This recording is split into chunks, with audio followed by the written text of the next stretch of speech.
음보다 더 귀한 것 예수를 아니라. 세상 지식보다 귀한 것 예수를 아니라.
두렵고 떨림이 좀 우리 마음에 드는 것 같습니다. 먼저 그 나라와 의를 구하라. 정말 좋은 말씀입니다. 인정하고 예 주님 이 말씀 저희 마음 안에 새기겠습니다. 이렇게 살겠습니다.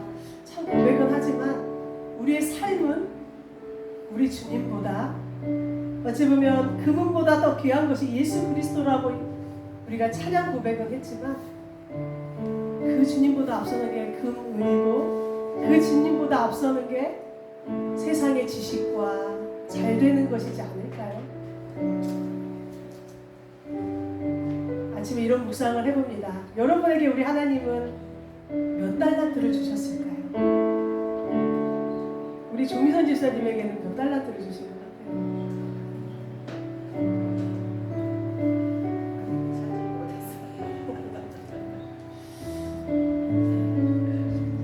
주님은 다 생각이 있으신 분인 것 같습니다.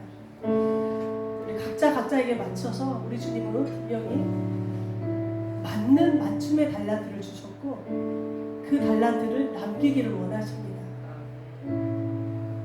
우리에게 5달란트를 주셨는지 아니면 반 달란트를 주셨는지 아마 여러분이 잘 아실 것입니다. 주님께서는 허무맹랑한 어떤 결과를 바라시는 게 아니라 우리에게 받은 것 거저 받았으니 예수 안에서 우리가 정말 열심히 살아가며 주님과 함께 동행하며 주님을 의지하며 먼저 그 나라와 의를 구하려고 하는 간절한 우리의 그 갈망을 우리 주님은 다 아실 것이라고 생각합니다. 우리가 좀 더 주 안에서 힘을 내시고 주 안에서 그 말씀 안에서 우리가 누리며 승리하는 우리가 됐으면 좋겠습니다. 오늘 어린 양의 보혈의 피로 여러분의 심령과 우리 사랑의 교회와 오늘 이 시간도 전 교회에서도 주님을 예배하는 모든 자들에게 예수의 그 보혈의 피가 흘러났으면 좋겠습니다. 찬양합니다.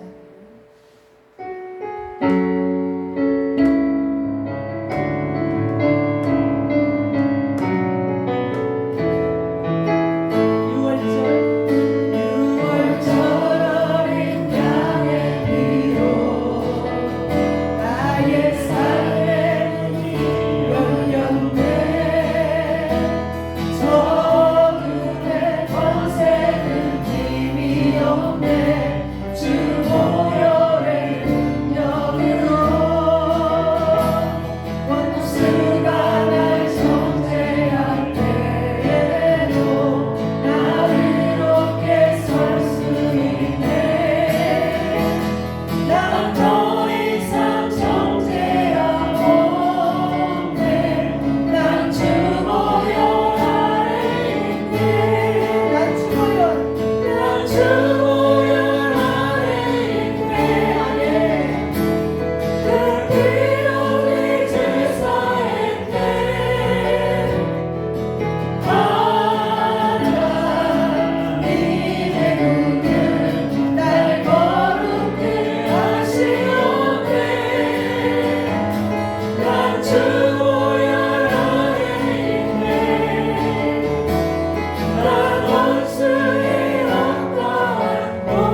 가지에 대해서 말씀을 나누을 건데요. 벌써 2주일이 지났죠. 그러니까 무슨 내용인지 아마 가물가물하실 거예요. 이렇게 우리가 거듭나면 어떤 삶을 사는가에 대해 계속해서 말씀을 나누는 이유는 우리 자신의 믿음을 점검해보는 기회를 삼아 거듭나는 은혜를 갈망하게 되고 진심으로 예수를 믿고 거듭날 수 있기를 바라기 때문입니다. 우리는 정말로 거룩한 삶에 대한 갈망이 있는지 점검해 보아야 하죠. 거룩한 삶의 모습을 통하여 거룩한 사람의 표정이 드러나고 열매 맺어 가기 때문입니다. 우리가 성령으로 거듭나게 되면 거룩한 삶을 살고 싶은 갈망 가운데 하나님의 말씀에 철저히 순종하게 되는 것이고, 그렇게 하나님의 말씀에 순종하는 삶을 통하여 거룩한 삶의 열매를 풍성히 맺게 됨을 믿으시기 바랍니다. 그러면 지난번 말씀을 회상해 보시면서 첫 번째 거듭난 사람의 표징은 예수님에 대한 확실하고도 분명한 신적인 믿음을 갖게 된다는 거예요. 거듭나면 어떤 경우에도 흔들리지 않는 견고한 믿음을 갖게 된다는 것이죠. 두 번째는 우리가 거듭나서 하나님의 자녀가 되면 성령님의 내적 증거를 갖게 된다는 것입니다. 하나님께서 나의 아버지 되심을 성령님께서 분명하게 깨닫게 해주시고 느끼게 해주신다는 것이죠. 거듭난 사람의 세 번째 표징은 생수의 강 같은 기쁨이 나타나고, 거듭난 사람의 네 번째 표징은 세상이 줄 수 없는 평안을 누리게 되는 것입니다.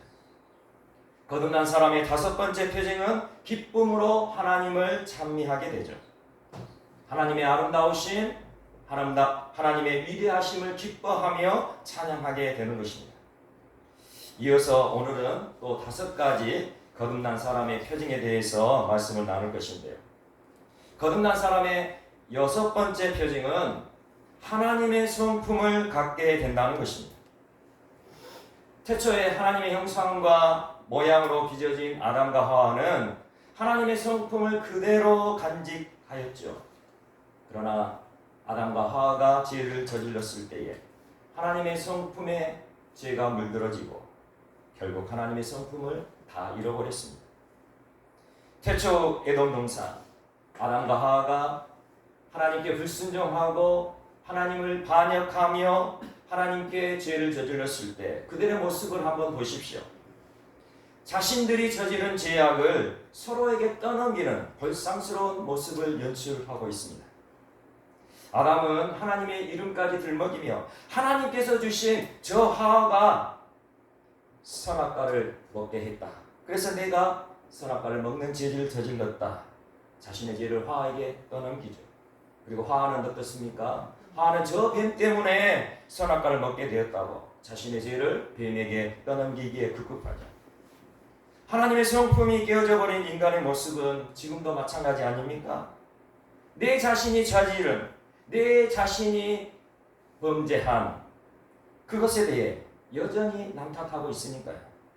저 사람이 나에게 상처를 주어서 내가 그런 것이고, 저 사람이 나에게 피해를 주어서 내가 잘못한 것이고, 부모가 나에게 해준 것이 없어서 그런 것이고, 국가가 나에게 해준 것이 없어서 그런 것이고, 심지어 하나님까지 들먹이며 하나님이 도와주지 않아서 내가 그런 것이라 하고 있는 우리들의 모습을 보게 된다는 것이죠. 내 자신을 돌아보고 내 자신을 성찰하려는 겸손한 그 마음이 아니라 끊임없이 다른 것에 핑계를 대고 남 탓, 부모 탓, 국가 탓, 심지어 하나님 탓하는 그 마음, 바로 하나님의 성품을 잃어버린 우리 인간의 부패한 마음인 것입니다. 하지만 예수님은 자신이 아무런 죄가 없음에도, 예수님 자신은 아무런 죄가 없음에도 우리 인간의 죄를 대신하여 십자가에서 죽으셨다는 사실을 기억하시기 바랍니다. 예수님은 모든 인류의 죄 때문에 고난의 십자가를 지시고 골고다를 올라가실 때에도 결코 남 탓을 하지 않으셨어요. 죄 때문에 그랬다, 죄 때문에 내가 이 고난의 십자가를 지어, 이렇게 남 탓하지 않으시고 묵묵히 자신의 십자가를 짊어지고 십자가에 죽으셨던 예수님, 그 예수님이 성령으로 우리 마음에 오시는 사건, 거듭나는 사건이죠. 그렇게 거듭나면 성령님이 우리 마음 안에 내주하셔서 우리의 본성 자체가 하나님의 성품으로 완전히 바뀌어짐을 믿으시기를 바랍니다. 베드로후서 1장 4절입니다. 이로써 그 보배 높고 지극히 큰 약속을 우리에게 주사 이 약속으로 말미암아 너희로 정욕을 인하여 세상에서 썩어질 것을 피하여 신의 성품에 참여하는 자가 되게 하려 하셨으니. 아멘. 우리가 성령을 받고 거듭나게 되면 세상을 쫓아 썩어질 인간의 성품이 신의 성품, 즉 하나님의 성품에 참여하는 완전히 새로운 사람이 된다는 사실을 기억하시길 바랍니다. 거듭나면 하나님의 성품으로 변화된 우리의 마음을 발견하게 될 것이고, 그 거룩한 성품에서 뿜어져 나오는 고결한 행동은 주위에 있는 모든 사람들을 깜짝 놀라게 하기에 충분한 요건이 되어질 것입니다. 그렇게 놀랍게 변화되어진 우리의 성품에 모든 사람들은 이구동성으로 칭찬하게 될 것이죠. 거듭난 사람의 7번째 표징은 내가 주님 안에 있고 주님이 내 안에 계신다는 사실을 자각하게 된다는 것입니다. 주님이 내 안에 계시고 내가 주님 안에 있는 이 놀라운 사건, 예수님과의 완전한 연합을 의미하는 것이죠. 예수님은 이 완전한 연합에 대해서 제자들과의 마지막 만찬 자리를 같이 하시며 반복적이면서도 구체적으로 말씀하셨어요. 요한복음 14장 20절에 그날에는 내가 아버지 안에 너희가 내 안에 내가 너희 안에 있는 것을 너희가 알리라. 아멘. 성령님이 우리 사람의 마음에 임하시는 그날, 예수님이 아버지 안에, 우리가 예수님 안에, 예수님이 우리 안에 계신 것을 우리 모두가 알게 될 것이라 그렇게 예수님께서 말씀하신 거죠. 또 요한복음 15장 5절에서 이렇게 말씀하세요. 나는 포도나무요 너희는 가지니 저가 내 안에 내가 저 안에 있으면 이 사람은 과실을 많이 맺나니 나를 떠나서는 너희가 아무것도 할 수 없습니다. 아멘.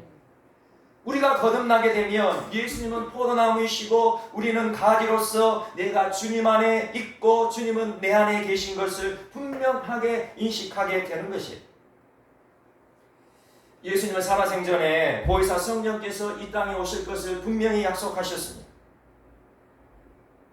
예수님은 장차 진리의 영이신 보혜사 성령께서 이 땅에 오실 것인데, 보혜사 성령께서 예수님을 믿고 따르는 제자들 마음 안에 거하게 되실 것을 분명히 약속하셨다는 거죠. 예수님께서 십자가에 죽으시고 부활하셨죠.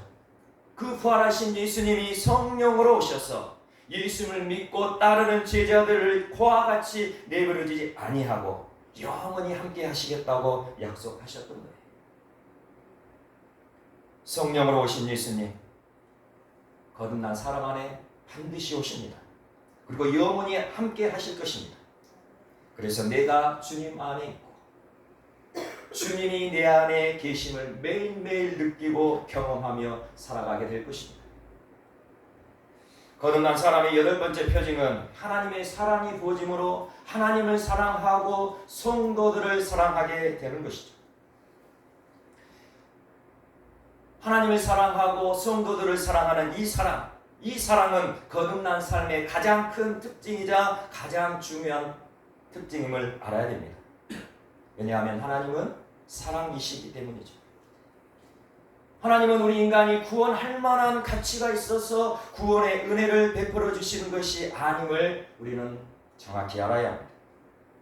죄로 얼룩지고 부패하여서 마귀의 종노릇하며 살아가는 죄인들, 마귀와 함께 영원한 영벌에 처해져 지옥에 떨어져 마땅한 존재이기 때문입니다. 하지만 하나님의 크신 사랑이 죄악된 우리들을 지옥 불못의 불쏘시개로 사용하는 것을 결코 허용하지 않으신다는 사실을 믿으시길 바랍니다.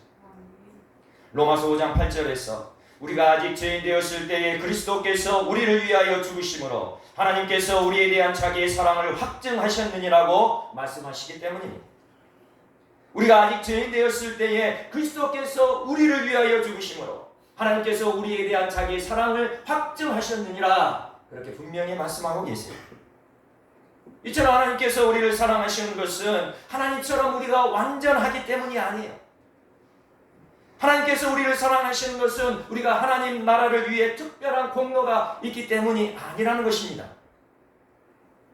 우리가 죄인 되었을 때에 우리가 하나님을 거역하고 하나님을 반역하고 하나님의 마음에 상처를 주고 하나님 마음에 멍들게 했을 바로 그때에 하나님은 우리를 사랑하셔서 하나님의 외아들 예수 그리스도를 보내주시고 십자가에 죽게 하심으로 우리를 사랑하고 계심을 우리에게 증거하셨다는 사실을 믿으시기를 바랍니다. 이처럼 상상할 수도 없고 이처럼 우리가 표현할 수도 없는 하나님의 크신 사랑이 우리들 안에 부어져 구원받고 거듭나게 된다면 우리의 마음에 하나님의 사랑이 가득 부어지게 되면 당연한 일일 것입니다. 그래서 성경은 고린도전서 12장에서 성령의 은사에 대해서 설명하며 그 결론으로 더 큰 은사를 사모하라 그렇게 명령하셨죠. 그렇게 명령하시고는 이어진 고린도전서 13장에서는 놀라운 사랑의 의미를 가르쳐 주고 계십니다. 믿음, 소망, 사랑 중에 그 중에 제일은 사랑이라 그렇게 말씀하고 계세요. 사랑은 성령께서 우리에게 주시는 은혜 가운데 가장 중요한 것이고 기독교 신앙의 본질임을 명심하시기 바랍니다. 존 웨슬리 목사님은 온전한 그리스도인의 특징은 하나님의 사랑에 있다고 주장하시면서 이렇게 말했습니다. 온전한 그리스도인의 특징은 하나님의 사랑에 있습니다. 왜냐하면 하나님의 말씀은 다음과 같이 말하고 있기 때문입니다. 내 마음을 다하고 목숨을 다하며 힘을 다하며 뜻을 다하여 주 너의 하나님을 사랑하라. 아멘. 이 하나님의 사랑은 거듭난 사람의 온 마음을 차지하고 모든 정서를 빼앗고 영혼 전부를 채우며 영혼의 모든 기능을 최대한 장악합니다. 이렇게 웨슬리 목사님이 말했어요. 이 하나님의 사랑은 거듭난 사람의 온 마음을 다 차지하고 모든 정서를 빼앗고 영혼 전부를 다 채우며 영혼의 모든 기능을 최대한 장악합니다. 하나님의 사랑이 거듭난 사람을 그렇게 장악한다는 거예요. 존 웨슬리 목사님 말처럼 하나님의 사랑이 한 사람의 심령에 부어질 때 지, 정, 이, 인간의 모든 영역을 차지하게 되고 그렇게 거듭난 사람은 자신의 생명이라도 불태워 하나님을 사랑하게 될 것입니다. 또한 거듭난 사람은 주님 안에서 형제 자매들, 곧 성도들을 사랑하게 되는데 디모데전서 5장 8절에 이렇게 말씀하죠. 누구든지 자기 친족, 특히 자기 가족을 돌보지 아니하면 믿음을 배반한 자요 불신자보다 더 악한 자니라. 아멘. 이 말씀에서 자기 가족을 돌보지 아니하면 믿음이 없는 것이고 믿음을 배반한 것이고 불신자보다 더 악한 자라 그렇게 경고하고 계시는데요. 여기서 가족이라는 의미는 무엇입니까? 여기서 가족이란 실제적인 혈연의 그 관계를 가지고 있는 우리의 가족들뿐만 아니라 주님 안에서 맺어진 영적인 가족도 포함되고 있음을 우리는 알아야 됩니다. 예수님께서 말씀하시기를 하나님의 말씀대로 살아가는 그 사람이 나의 형제요 자매라 그렇게 말씀하셨기 때문입니다.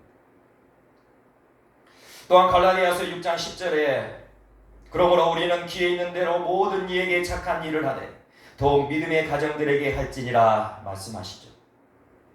우리는 기회 있는 대로 모든 이에게 착한 일을 하되 더욱 믿음의 가정들에게 할지니라. 무슨 의미입니까?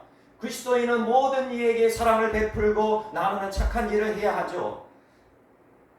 그리고 더욱더 믿음의 형제 자매들, 성도들을 사랑하고 섬겨야 함을 말씀하고 있음을 기억하시길 바랍니다.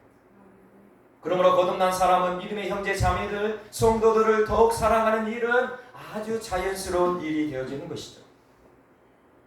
거듭난 사람의 9번째 표징은 원수까지 사랑하는 사람이 되는 것입니다. 선하신 주님께서 산상수훈의 위대한 말씀을 통하여 우리에게 명령하셨습니다.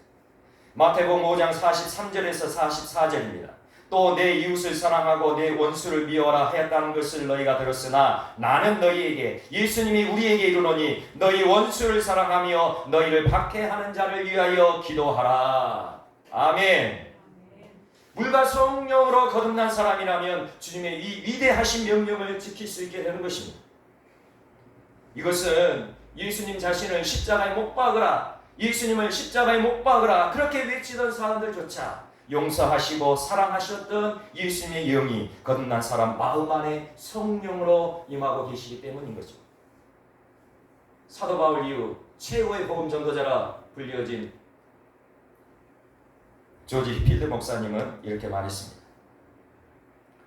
원수까지도 사랑하는 것은 거듭나지 않은 일반인들에게는 어려운 의무입니다. 그러나 성령의 약속에 참여하게 된 자가 누굽니까? 성령으로 거듭난 사람은 누구든지 원수라도 사랑하는 그것이 실천할 수 있는 일이며 쉽다는 것을 발견할 것입니다. 아멘. 예수님께서 산상수훈의 그 위대한 교훈을 통하여 너희 원수를 사랑하며 너희를 박해하는 자를 위하여 기도하라 그렇게 명령하셨을 때에 이것이 우리가 결코 지키지 못할 명령이라면 어찌 예수님께서 그렇게 말씀하실 수 있겠습니까? 우리가 할 수 있는 것이니 우리가 원수라도 사랑하고 나를 박해하는 그를 위해서 기도할 수 있으니 그렇게 명령하신 것 아니겠습니까? 그러나 이 위대한 명령은 결코 거듭나지 않고는 이룰 수 없는 명령임을 우리는 분명히 알아야 합니다. 거듭난 사람만이 원수까지라도 사랑할 수 있는 그 위대한 사랑을 베풀 수 있는 것입니다. 히피들 목사님의 말처럼 성령을 받아 거듭난 사람은 하나님께서 명령하신 내 이웃을 내 자신과 같이 사랑하라 그 말씀을 마음에 새기며 원수라도 자신처럼 그렇게 사랑할 수 있게 되는 것입니다. 거듭난 사람의 10번째 표징은 복음적 겸손을 가지게 되는 것입니다. 복음적 겸손, 이것이 무엇일까요? 복음적 겸손, 이것은 내 자신이 하나님 앞에 얼마나 무가치한 존재인가를 철저히 깨닫고 십자가 앞에 겸손히 엎드려 회개함으로 가지는 그 겸손을 말합니다. 내 자신이 얼마나 무가치한 자인지, 얼마나 무능하고 무지한 자인지를 깨닫고 십자가 앞에 엎드려 눈물로 회개하며 회심하게 될 때 가지는 겸손, 바로 이것이 복음적 겸손인 것입니다. 이러한 복음적 겸손은 거듭나지 못한 채 겸손한 척 외식하는 사람들에게는 도무지 찾아볼 수 없는 겸손이죠.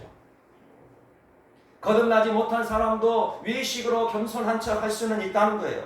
그러나 겸손한 척 외식하는 사람들의 마음 중심에는 항상 이런 마음들이 들끓고 있죠.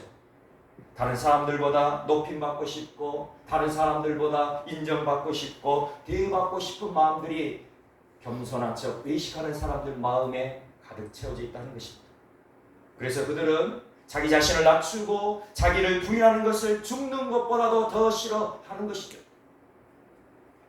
하지만 주님의 보혈이 흐르는 십자가 아래로 나아가 진정으로 회심하고 거듭난 사람, 자비로우신 예수님 마음에 역사하는 근원적인 겸손이 흘러넘치게 된다는 것입니다. 예수 그리스도의 마음은 온유하고 겸손하시기 때문이죠. 그러므로 예수 그리스도의 영이 거하는 사람은 당연히 온유하고 겸손한 삶의 열매가 맺어지게 되는 것입니다. 조나단 에드워드 목사님은 또 이렇게 말하셨습니다. 그리스도인의 덕은 다른 어떤 것들보다도 자기를 부인하고 자기를 낮추며 자기를 소멸시키는 데서 빛나게 됩니다. 즉 겸손에서 빛이 나는 것입니다. 그리스도인의 참된 사랑은 겸손한 사랑입니다. 사랑과 겸손은 마귀의 영과 반대되는 두 가지 속성입니다. 이 두 가지 속성은 이 세상의 그 어떤 것보다도 마귀의 영과 서로 반대되는 속성입니다. 사랑과 겸손이 이 두 가지 속성이 이 세상의 어떤 것보다 더 마귀의 영과 반대되는 속성이라는 거죠. 왜냐하면 그 악한 영의 특징은 교만과 악의에 차 있기 때문입니다. 그러므로 주님의 영이 계신 곳에는 항상 겸손과 화평과 화해가 있고 마귀가 활동하고 있는 곳에는 교만과 다툼과 분쟁이 있을 뿐이죠. 오늘도 5가지에 해당하는 거듭난 사람의 표징에 대해서 말씀을 나눠보았습니다. 예수님께서 분명히 말씀하셨죠. 물과 성령으로 거듭나지 아니하면, 물과 성령으로 나지 아니하면 하나님의 나라에 들어갈 수 없다. 무슨 말입니까? 물과 성령으로 거듭나야 구원받고 천국 간다. 그렇게 분명하게 말씀하셨어요. 그렇게 예수님께서 말씀하셨으니 우리 모두에게는 이렇게 예배하고 있는 하나님의 말씀을 듣고 예배하는 모든 사람들 마음에는 거듭나고 싶은 마음이 있을 거예요. 그런데 묘한 인간의 마음이 어떠냐면, 우리 인간의 부패한 마음이 어떠하냐면 거듭나고는 싶은데 거듭난 삶은 살고 싶지 않은 거예요.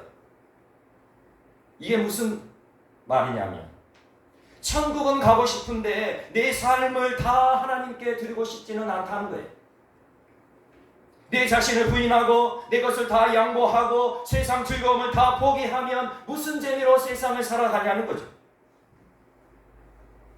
세상에서 살면서 기왕이면 잘 먹고 잘 살고 싶은 마음, 좋은 집에 살고 좋은 차 타고 호의호식하고 싶은 마음, 그 마음을 내려놓기가 싫은 거예요.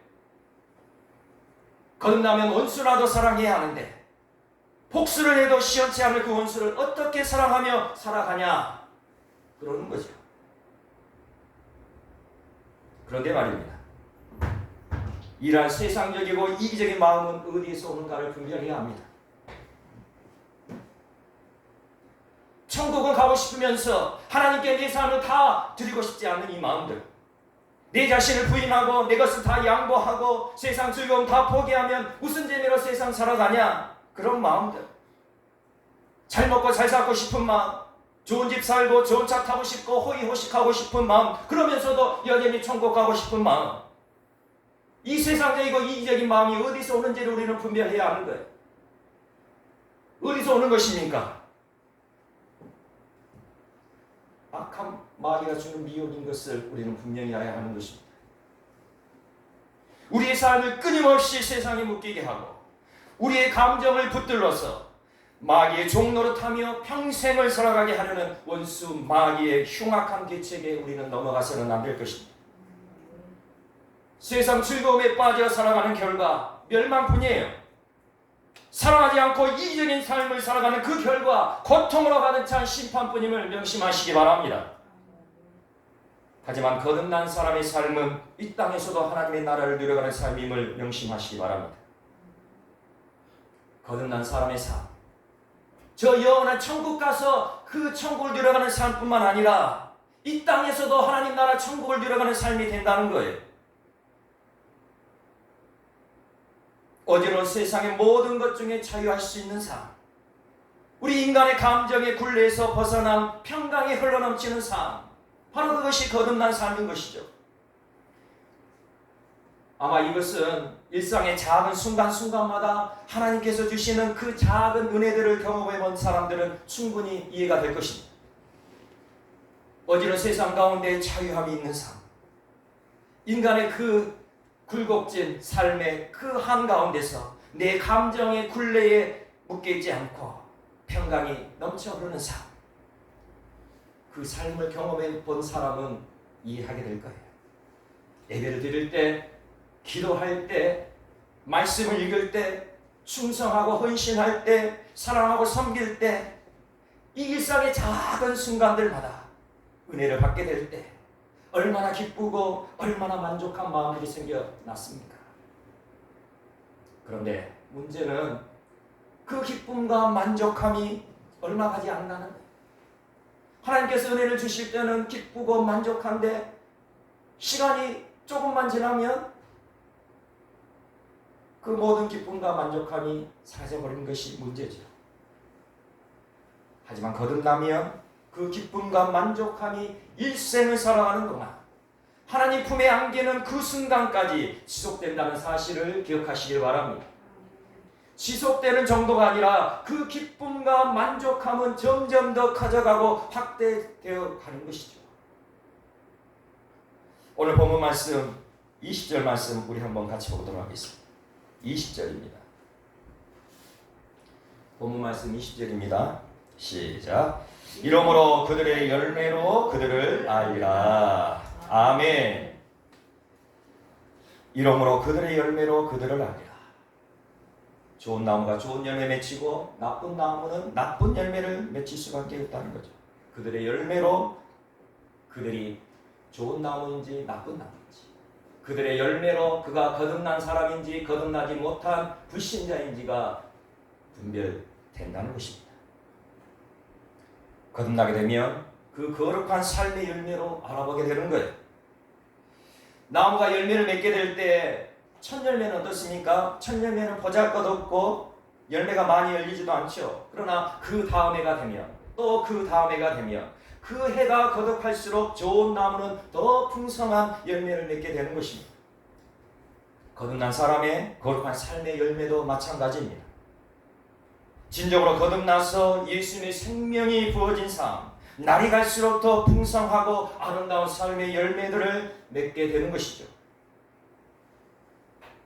우리가 거듭나기를 갈망한다고 하는데 우리가 거듭나기를 갈망할 때 무엇을 갈망하십니까?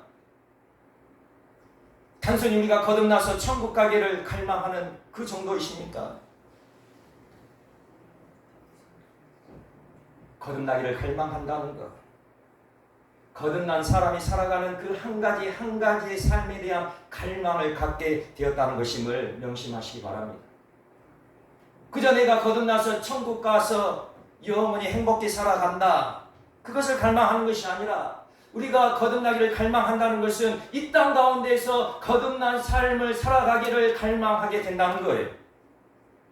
그것이 무엇입니까? 나도 신적인 믿음을 갖게 되기를, 어떤 경우에도 흔들지 않는 믿음을 갖게 되기를 그렇게 갈망하고, 나도 성령님의 내적 증거를 듣기를 그렇게 갈망하고, 생수의 강 같은 기쁨이 흘러넘치기를, 세상이 줄 수 없는 평강을 누려가기를, 기쁨으로 하나님을 찬미하게 되기를, 그렇게 그 갈망들이 뜨거워져야 된다는 거예요.